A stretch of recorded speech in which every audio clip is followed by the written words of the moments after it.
Bismillahirrahmanirrahim. In this video, we will discuss the maxillary artery, which is the largest terminal branch of the external carotid artery, and it has three major branches, which are mandibular, the pterygoid branch, and pterygopalatine part. So it has three parts. First part is known as the mandibular part, second is pterygoid, and third is pterygopalatine part.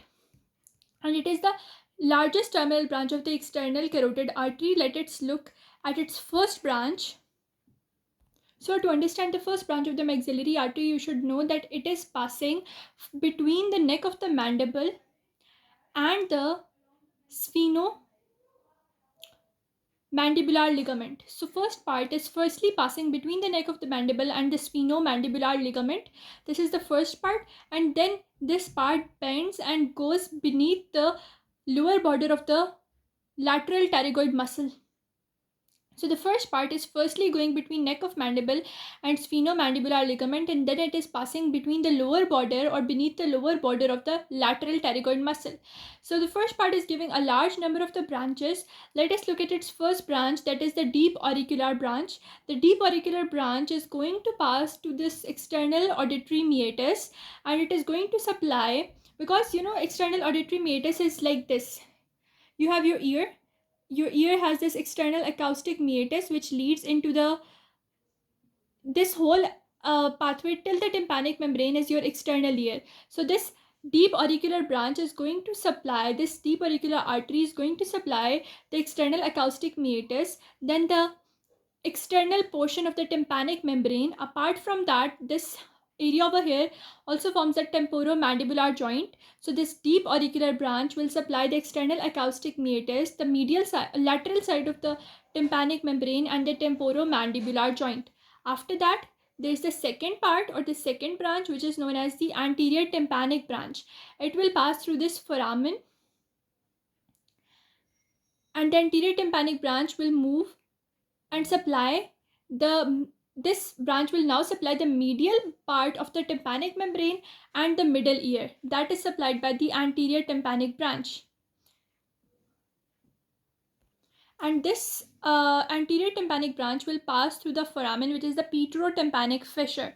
Next, we have this third part or third branch of the first part, and the third branch is known as the meningeal branch. The meningeal branch will first pass between the sphenomandibular ligament and the lateral pterygoid muscle.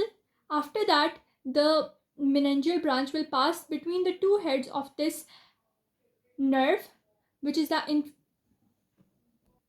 so it will pass between the two heads of the auriculotemporal nerve, and then it will pass through foramen spinosum to enter the middle cranial fossa.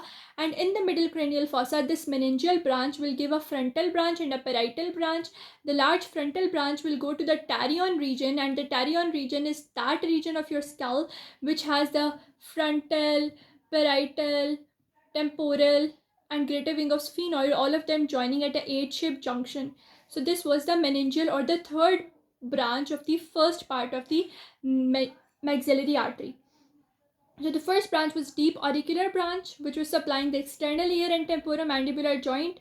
Then the anterior tympanic branch passing through the petrotympanic fissure to supply middle ear and the tympanic membrane medial side. Then we had the meningeal branch that was passing between the two heads, firstly between the sphenomandibular ligament and lateral pterygoid. Then it passes between the two regions or two parts of the auriculotemporal nerve to go into the middle cranial fossa and give a large frontal and a parietal branch. Large frontal branch goes to the tarion region.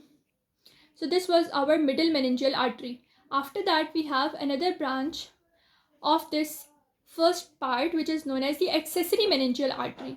Now this accessory meningeal artery is going to go through the foramen ovale into the infratemporal fossa as well and the meninges. So this accessory meningeal branch will pass through foramen ovale to supply meninges and the infratemporal fossa as well. Then we have the large last branch, which is the branch known as the inferior alveolar branch. So it is inferior branch, also it is alveolar, so it will give some branches to our teeth as well. So first of all, this inferior alveolar branch will pass through a mandibular foramen, which is present in the ramus of the mandible. Now this branch, before entering the mandibular foramen, it will give off two branches that are lingual branch to the tongue, and the second branch is mylohyoid to the mylohyoid muscle. After that, the inferior alveolar branch will go into the mandibular foramen. In the mandibular foramen, it will give branches to the mandible. These are certain branches which are supplying mandible and also root of the tooth that are attached to mandible. After that, the inferior alveolar branch will pass the mental foramen to supply the cheek. So this was all the branches of the maxillary artery first part, and the branches are the deep auricular, the anterior tympanic branch, the middle meningeal artery, the accessory meningeal artery, and the inferior alveolar artery. All of them are the branches which supply the different region passing through different foramina. After that, in the next video, we will discuss the second part of the maxillary artery.